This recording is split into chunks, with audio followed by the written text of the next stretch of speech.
कमला के पति बहुत अच्छी पोस्ट से रिटायर हुए थे, तो समाज में उनका बहुत दबदबा था। जब शांति के बेटे की शादी हुई तो नैना के परिवार वालों ने बस इसी बात पर शादी कर दी कि समाज में लोग उनको जानते हैं। शादी भी बड़ी धूमधाम से हुई थी। नैना खुश थी कि एक अच्छे परिवार में उसकी शादी हुई है, पर कुछ ही दिनों में उसको उनकी असलियत पता चल गई। रोहन, मुझे आए हुए काफी दिन हो गए हैं।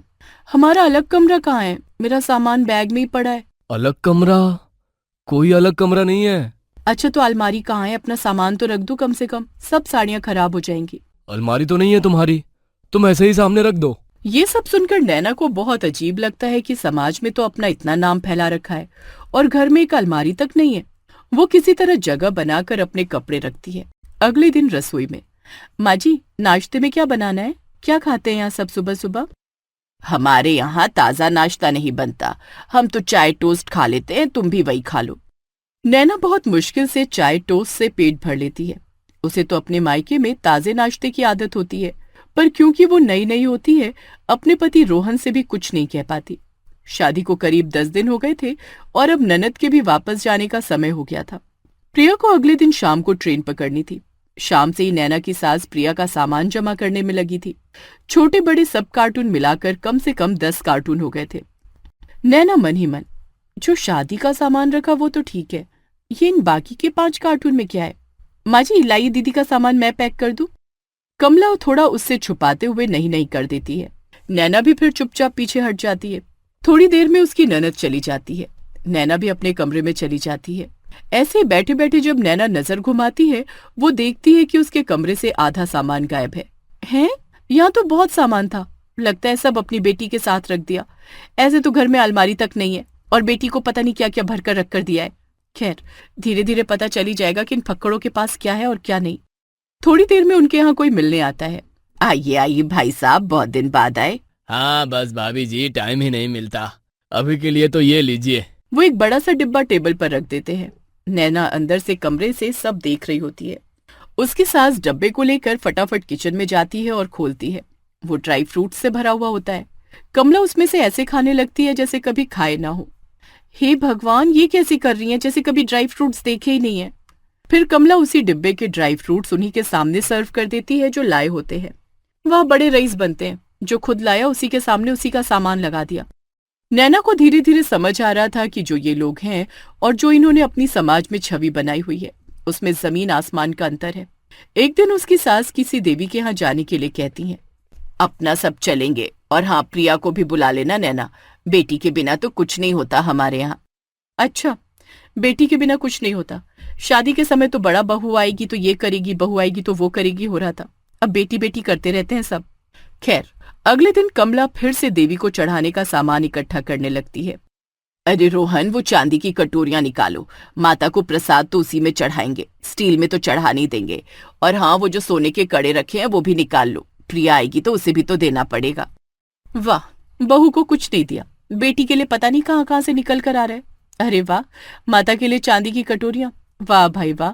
पर ये इतना दबा हुआ माल आता कहाँ से है? घर के हाल तो बेहाल है, ये सब आ कहाँ से रहा है? दिवाली नजदीक होती है, उनके यहाँ बहुत आना जाना चालू होता है। सारे दिन लोग महंगे महंगे तोहफे लाते हैं। जब कमला उनके गिफ्ट्स खोलकर देखती है तो नैना भी चुपके से देख लेती है। हे भगवान, इनके यहाँ लोग सोने चांदी का सामान दे जाते हैं। अच्छा, तो यहाँ से आता है इनका माल। खुद कुछ खर्च होता नहीं, बस जो फ्री का माल दे जाए उससे दिखावा करके लोगों को पागल बना रखा है। एक दिन नैना रोहन से कोई सा 2 व्हीलर दिलवाने के लिए कहती है। अरे क्या करोगी 2 व्हीलर का तुम? हर जगह तो मैं ले जाता हूँ तुम्हें। वैसे भी यहाँ की सड़कें बहुत ही खराब है, तुम चला नहीं पाओगी। अरे कुछ नहीं होगा, शादी से पहले भी तो चलाती थी ना। अरे मम्मी को वैसे भी पसंद नहीं है कि घर की बहू यूं बाजार में स्कूटी पर डोलती फिरे। पर रोहन कोई ना कोई बहाना बना देता है और उसे स्कूटी नहीं दिलाता। एक दिन उनके यहाँ एक शोरूम के उद्घाटन का कार्ड आता है। वो सभी जाते हैं। वो 2 व्हीलर का ही शोरूम होता है। बहुत बहुत बधाई आपको भाभी जी, अपना ही शोरूम हो गया तो किसी के सामने हाथ तो नहीं फैलाने पड़ेंगे कि कहीं ले चलो वहां ले चलो। हाँ सही बात है, हमने अपने करीबी रिश्तेदारों में भी दिए हैं। अच्छा चलो बढ़िया है। हाँ हाँ बढ़िया तो है ही, और करीबी रिश्तेदारों में आप भी तो आते हैं। ये सुनकर नैना की सास की आंखें चमकने लगती हैं। वो समझ जाती है कि उनको भी 2 व्हीलर मिलने वाला है। घर आते समय उनके पास भी एक 2 व्हीलर होता है। अगले दिन, बहू तुम्हें आता है स्कूटी चलाना? हाँ माँ जी, आता है ना। तो ऐसा करो, जाकर सब्जी ले आओ। नैना सोच में पड़ जाती है कि कल तक तो ये हो रहा था कि सास को पसंद नहीं आएगा कि बाजार में बहू डोले। अब आज फ्री की स्कूटी मिल गई तो सास ने काम भी बता दिया। नैना फटाफट जाकर सब्जी ले आती है और आते समय घर के लिए थोड़ी मिठाई भी ले आती है। मिठाई देखते ही कमला उसे बातें सुनाने लग जाती है। अरे तुम खरीद कर क्यों लाई मिठाई? आज शाम को मिश्रा जी आ ही रहे हैं, उनका बिस्किट का कारोबार है, वो लाएंगे बिस्किट और मिठाई। ये सुनकर नैना सोच में ही पड़ जाती है, पर अब नैना को धीरे धीरे समझ भी आने लगा था कि इसके ससुराल वालों के पास कुछ भी नहीं है, बस ये फ्री के माल पर ऐश करते हैं और दिखावा करते हैं। शाम को जब मिश्रा जी आते हैं वो बिस्किट का बड़ा सा डिब्बा लाते हैं और मिठाई भी। कमला को 2 मिनट का सब्र नहीं होता, वो फटाफट रसोई में जाकर डब्बा खोल लेती है। मिठाई देखकर ही उसका मुंह बन जाता है और वो मिश्रा जी को जता भी देती है। अरे भाई साहब, आज आप ड्राई फ्रूट्स की मिठाइयां नहीं लाए? आपको तो पता है हम बस ड्राई फ्रूट की ही खाते हैं। बड़ा आए ड्राई फ्रूट खाने वाले, खुद के घर में कुछ है नहीं और दूसरों से ड्राई फ्रूट की मिठाई मांगते हुए शर्म भी नहीं आ रही है। ये तो वही बात हो गई कि घर में नहीं दाने और अम्मा चली भुनाने। खैर मुझे क्या, मैं तो चुपचाप तमाशा देखती हूँ रोज इनका। बस फ्री का माल बटोरते जाओ और दुनिया में अमीरी का ढोल पीटते जाओ। इतने में ही उसकी ननद प्रिया का फोन आता है कि वो शाम तक घर आएगी। शाम को, माँ इनका ऑफिस बहुत दूर हो गया है, हम सोच रहे कोई 2 व्हीलर ले ले। अरे खरीदने की क्या जरूरत है, ये मिला है ना अंकल से, यही ले जा। और हाँ, जवाई जी को मत बताना कि कहीं से आया है, बोल देना कि मम्मी ने दिया है। रोहन, इतनी मुश्किल से तो 2 व्हीलर आया था घर में, मुझे भी आराम हो गया था। अब मम्मी जी दीदी को दे रही हैं, फिर तुम मुझे नया दिला दोगे? अरे ये वाला तो ले जाने दो ना प्रिया को, और नया दिलाने की क्या जरूरत है? कुछ दिनों में फिर कोई ना कोई 2 व्हीलर या कार दे ही जाएगा, हमें अपने पैसे खर्च करने की कोई जरूरत नहीं है। रोहन एक बात बताओ, हम कभी कोई चीज खरीदेंगे नहीं क्या? हर समय बस जो चीज फ्री में आई है वही यूज करेंगे। ये सुनकर रोहन को गुस्सा आ जाता है। ये क्या फ्री फ्री लगा रखा है? पापा ने इन लोगों के बहुत काम किए हैं, तभी ये लोग प्यार से ये सब सामान दे जाते हैं। नैना को समझते देर नहीं लगी कि उसके ससुराल में हर किसी को फ्री का सामान लेने की आदत है और इसी में ये लोग अपनी शान समझते हैं। मुझे तो लगता है ये हमारी सास सारी जिंदगी ऐसे ही हमारे सर पर चढ़कर तांडव करेगी। ठीक कह रही हो आप जेठानी जी, आप देख रही हो ना मेरी प्रेगनेंसी कितनी कॉम्प्लिकेटेड है। डॉक्टर ने प्रॉपर रेस्ट बताया। रेस्ट करना तो दूर, यहाँ रात के 9 बजे से पहले मैं अपने कमरे का दरवाजा तक नहीं खोल सकती। मेरा तो दिल कर रहा है मैं अपने मायके चली जाऊं, कुछ दिन तो आराम मिलेगा।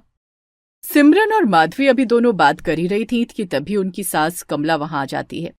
तुम दोनों मेरे मरने की प्रतीक्षा कर रही हो? हाय भगवान, कैसी बहुएं दी है। मेरा तो मन कर रहा है मैं फांसी पे लटक जाऊं।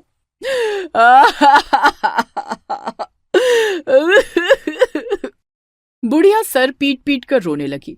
बुढ़िया के दोनों बेटे राम और श्याम दौड़े दौड़े रसोई में आ गए।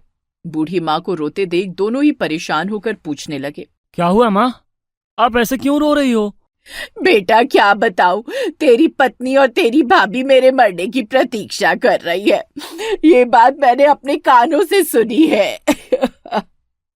नहीं नहीं, ऐसी कोई बात नहीं है, वो तो बस कुछ दिन से काम करने में दिक्कत होने लगी है, सोच रही थी मायके चली जाऊं। मेरा 8वां महीना चल रहा है, काम करना थोड़ा मुश्किल होने लगा है। तुम्हारे जितनी उम्र में हमने 3-3 बच्चों को जन्म दे दिया था और टाइम के टाइम तक भी काम करती रही। ना कोई इंजेक्शन लगा, ना कोई डॉक्टर। एक तुम हो कि रात दिन डॉक्टर की पड़ी रहती हो। माधवी, माँ ठीक कह रही हैं, तुम कहीं नहीं जाओगी और यहीं रहकर भाभी की मदद करोगी रसोई में। अपने बेटे को ऐसे बोलते देख बुढ़िया के दिल को तसल्ली हो गई। उसने सर को पकड़ते हुए कहा, मेरे सर में बहुत दर्द हो रहा है, कोई तेल लगा के मालिश कर दे तो आराम मिल जाए। माँ आप बाहर आओ, मैं आपके सर की मालिश कर देता हूँ। नहीं बेटा, तू बाजार जा और कुछ मिठाइयाँ और फल ले आ, आज तेरी बहन आ रही है। माँ 20 मिनट में मेरा ऑफिस का टाइम हो जाएगा, बाजार से सामान सिमरन ले आएगी। सिमरन को मोल भाव का अंदाजा नहीं है, वो तो बैल है बैल, बस रसोई का काम ही कर सकती है। ना आज तक बच्चे को जन्म दिया, ना दुनियादारी सीख पाई। उसके हाथ में पैसा देके मैं क्यों चोरों से मोर मरवाऊं? माँ सिमरन सीधी है तो आप उसको बैल बोलती हो, माधवी तो पढ़ी लिखी समझदार है ना, और अब वो तो माँ भी बनने वाली है, फिर आप माधवी को क्यों रात दिन सुनाती रहती हो? किसी एक बहू को तो अच्छा कह दीजिए, दोनों बहुएं रात दिन आपकी इस घर की सेवा में लगी रहती हैं, आप फिर भी दिन रात उनको ताने मारती हैं। हाय भगवान, अब तो बेटा भी जबान लड़ाने लगा है। पहले तो बहुएं जीना दुश्वार करती थी, अब बेटा भी मेरा जिंदा होने से दुखी होने लगा है। माँ ऐसा कुछ नहीं है, आप मेरी बात को समझने की कोशिश तो करो। तू उठ और दूर हो जा मेरी नजरों से। राम उठकर अपने कमरे में चला गया।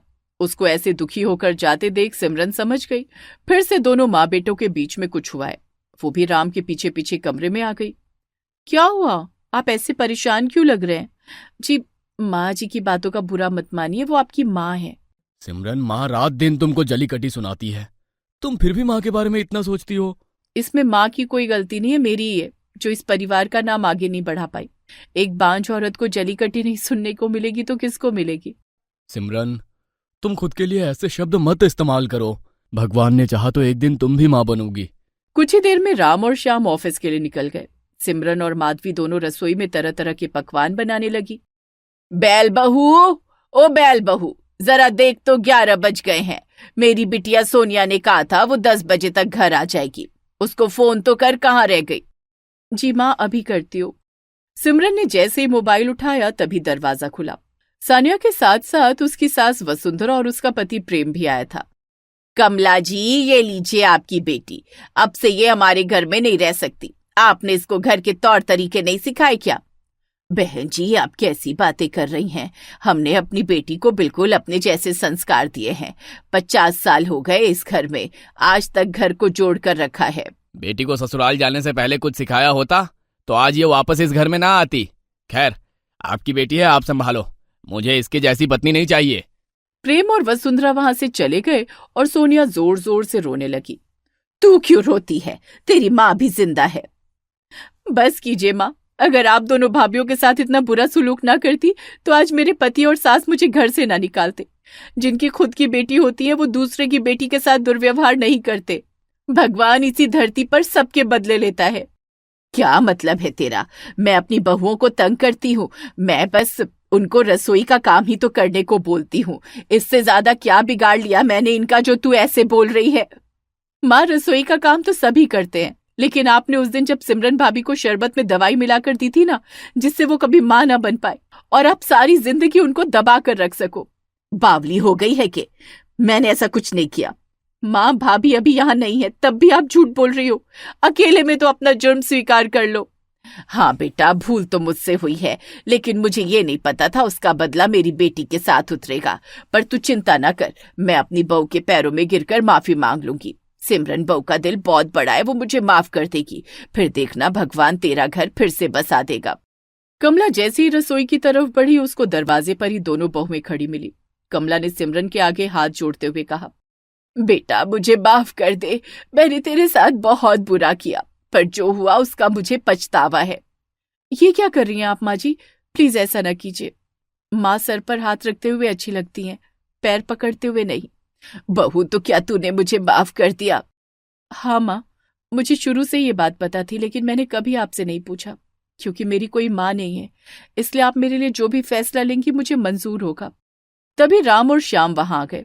माँ, आपकी वजह से सिमरन ने अपना बच्चा खो दिया, और मुझे सारी जिंदगी ऐसा लगता रहा जैसे सिमरन ही गलत है। लेकिन जब माधवी प्रेग्नेंट हुई तब मैंने अपनी आंखों से देखा था आपको उसके जूस में दवाई मिलाते हुए। मैं उस दिन आपको बहुत कुछ सुना देता, शायद ये घर भी छोड़कर चला जाता, लेकिन तभी सिमरन वहां आ गई और उसने माधवी के जूस का गिलास आपसे लेके फेंक दिया। उसके बाद सिमरन माधवी की हर एक चीज को खुद बनाती थी। किसी और के हाथ की चीज को सिमरन ने कभी माधवी को खाने ही नहीं दिया। जेठानी जी, इसलिए आप मेरे खाने को लेकर इतना परेशान रहती थी। आपने मेरे बच्चे की जान बचा ली। थैंक यू जेठानी जी, मैं आपका धन्यवाद कैसे करूं? इतना सब हो गया और मुझे पता भी नहीं चला। जो कुछ साल पहले माँ ने भाभी और भाई के साथ किया वो हमारे साथ भी होने वाला था। मुझे मेरी गलती का एहसास हो गया है। इंसान जो बोता है वही काटता है। आज के बाद मैं किसी का दिल नहीं दुखाऊंगी। तो फिर ठीक है, आपको अपनी गलती का एहसास हो गया, हम सब यही चाहते थे। तुम कब आए? हम गए ही कब थे? सोनिया ने हमें सब बता दिया था। तुम्हारी गलती का तुम्हें एहसास हो सके, इसीलिए हमने ये सब किया। उस दिन के बाद कमला ने अपनी दोनों बहुओं को बेटी की तरह रखा और ऐसे एक बिखरा हुआ परिवार फिर से खुशहाल हो गया।